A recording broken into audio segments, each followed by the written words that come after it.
নমস্কাৰ, মই দীপজ্যোতি গগৈ আৰু আপোনালোকে চাই আছে প্ৰজন্ম। আৰু প্ৰজন্মৰ জৰিয়তে আজি আপোনালোকক নৱবৰ্ষৰ অশেষ শুভকামনা জ্ঞাপন কৰিছোঁ। অনাগত দিনবিলাক আপোনালোকৰ সুখ শান্তিৰে সমৃদ্ধিশালী হৈ এটা জীৱনটো এটা সুখী জীৱন হৈ উঠক, তাৰে আমি কামনা কৰিছোঁ। আপোনালোকে ইতিমধ্যে গম পায় যে আমি প্ৰজন্মৰ জৰিয়তে বিভিন্ন ধৰণৰ বিষয়বস্তুবিলাক বিভিন্ন ধৰণে পুংখানুপুংখৰূপে বিশ্লেষণ কৰি আপোনালোকৰ আগলৈ দিবলৈ আমি বিভিন্ন সময়ত চেষ্টা কৰিছিলোঁ। কিমান দূৰ সফল হৈছোঁ বা নাই হোৱা সেইটো আপোনালোকৰ নিজৰ জ্ঞানেৰে বিশ্লেষণ কৰি আপোনালোকে নিজেই সেই কথাটো ভাবিব। কিন্তু আমি এতিয়া নতুন বৰ্ষত আমি এটা সিদ্ধান্ত গ্ৰহণ কৰিছোঁ যে প্ৰজন্মক আমি অসম তথা উত্তৰ পূৰ্বাঞ্চলৰ বিভিন্ন ধৰণৰ বিষয়বস্তুবিলাকক পুংখানুপুংখৰূপে অধ্যয়ন কৰি আপোনালোকৰ মাজলৈ আমি দাঙি ধৰিম।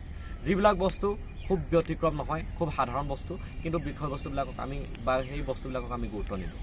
অসমৰ সমাজ জীৱনৰ লগত জড়িত, অসমৰ সংস্কৃতিৰ লগত জড়িত বা অসমৰ অৰ্থনীতিৰ লগত জড়িত বিভিন্ন ধৰণৰ দিশবিলাকক আমি আপোনালোকৰ আগত ধুনীয়াকৈ আমি দেখুৱাবলৈ আমি চেষ্টা কৰিম। আমি তথ্যচিত্ৰৰ জৰিয়তে হওক বা বিভিন্ন ধৰণৰ মাধ্যমেৰে আমি আপোনালোকক এই বস্তুবিলাক আমি দেখাবলৈ চেষ্টা কৰিম। আৰু আমি আশা ৰাখিছোঁ আপোনালোকে আঁকোৱালি ল'ব। আৰু এইখিনিতে জনাওঁ, আমি বৰ্তমানেও খুব বেছি টেকনিকেলি আমি সক্ষম হৈ উঠা নাই বা আমি টেকনিকেলি বস্তুবিলাকক আমি ভালদৰে উপস্থাপন কৰিব পৰা নাই। তাৰ কাৰণে ক্ষমা প্ৰাৰ্থনা খুজিছোঁ আপোনালোকৰ ওচৰত। অনাগত দিনত আমি টেকনিকেলিও আমি সক্ষম হৈ আপোনালোকৰ ওচৰলৈ ধুনীয়াকৈ আগবাঢ়ি আহিম।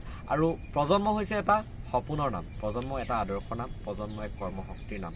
গতিকে আপোনালোক সকলোৱে ঐক্যবদ্ধভাৱে আমাক সহায় আৰু সহযোগিতা কৰক আৰু এই চিন্তা চেতনাক মানুহৰ মাজলৈ লৈ যোৱাত সহায় কৰক। জয় আই অসম।